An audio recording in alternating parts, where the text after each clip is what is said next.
Guilt is often very closely followed by shame. And shame is crippling. Something about us isn't good. It isn't good enough. It's just who we are. It's the stuff we carry. We were told it, we believe it, so therefore we must be it. You can see people kind of shrinking. It's like a cloak of shame that comes on them. That sounds like there's old wounds that have been poked and it's set your nervous system off. Hello everybody, I'm Catriona Morten. I'm a sensory-motor psychotherapist.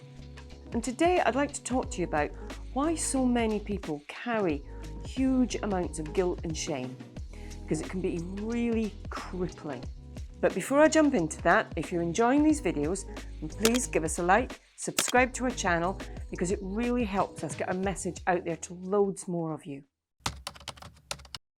So many people that I work with, they talk about having massive amounts of guilt, feeling shame about everything, and it's something that they've carried with them virtually all their lives. Guilt, when we're carrying it, it physically weighs us down. You can see it through people's shoulders, it sucks our energy, it really makes our whole body and our whole person just feel really heavy and weighed down. You know, we talk about being weighed down with guilt. We physically do. Guilt is often very closely followed by shame. And shame is crippling because it makes us want to withdraw, to isolate. It can feel unbearable for people to see us because we're feeling so shameful. And it makes us not want to look at anybody and not want to be seen. And so when shame and guilt are triggered in people, then they will be isolated. It'll be really difficult to go out. It will be very hard to interact with people. And it really is crippling.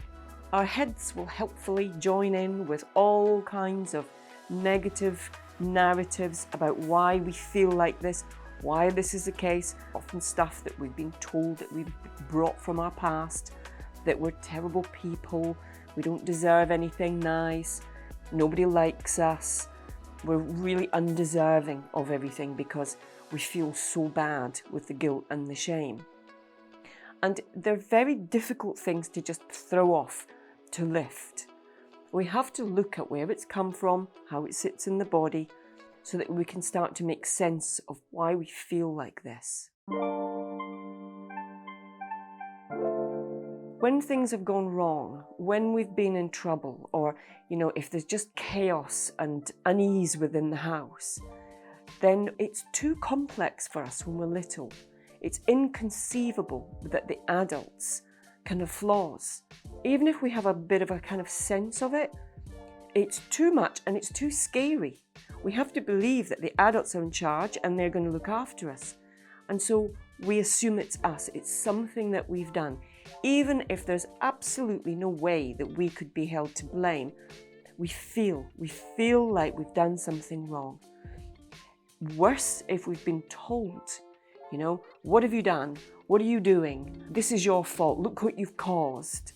We're going to absolutely absorb all of those things as completely true. What have we done? What on earth, you know, is happening? Look at the destruction and the hurt and the upset that we cause because we must be terrible people, you know, naughty, bad. Something about us isn't good. It isn't good enough. And we internalize this. And it's thoughts, but it's also a huge sense. You can see guilt and you can see shame in people. It makes them withdraw within. Eye contact becomes really difficult.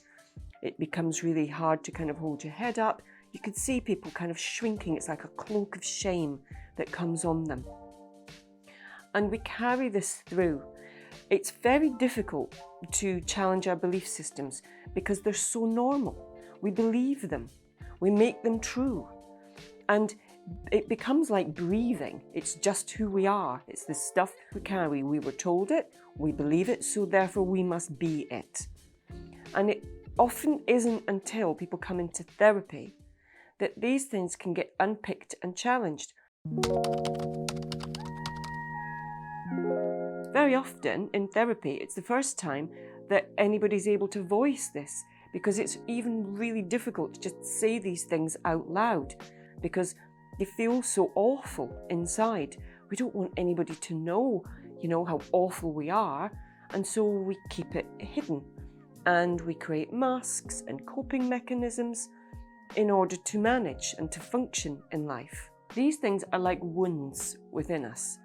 And so even in adult life, if somebody's treating us badly, even although we might know, do you know what, that was awful, I didn't deserve that, or I know that wasn't my fault. It pokes those younger wounds, but we can feel it. It's like it feels as though it was our fault, even although if we're having the thoughts of, but it doesn't. But why does it feel like this? Why do I feel the guilt and then the shame that comes with it? And again, often we have no sense that something's been poked and triggered. It can be quite a surprise when I say to people, well, that sounds like you're really triggered. That sounds like there's old wounds that have been poked and it's set your nervous system off. And all of these old things that come with the wounds, the heaviness, the wanting to withdraw, they can just think it's because of what's happening right now.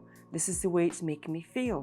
When we can understand, aha, that's a trigger, and that's why the guilt and the shame are coming on now. It's not really related to what this interaction that's just happened right now, because the two just don't seem to gel. How come if I know that and I think that, why do I feel like this? It's like the opposite. That's a really good sign that your body and your nervous system, they're triggered. It's old stuff that's coming up.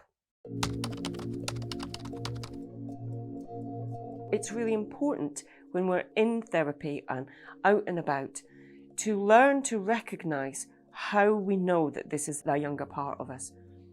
And we need to work with it both put in context from the past to the present to help make sense and have some understanding about it, and hopefully a bit of compassion to how we feel like that.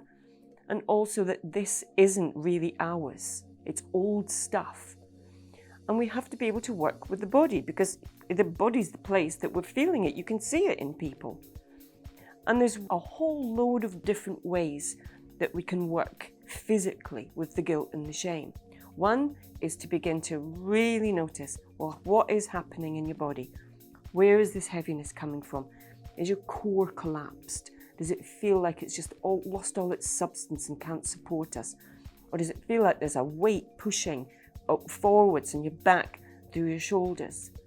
And the brilliant thing about working with the body is the body will tell us when something is helpful or not helpful.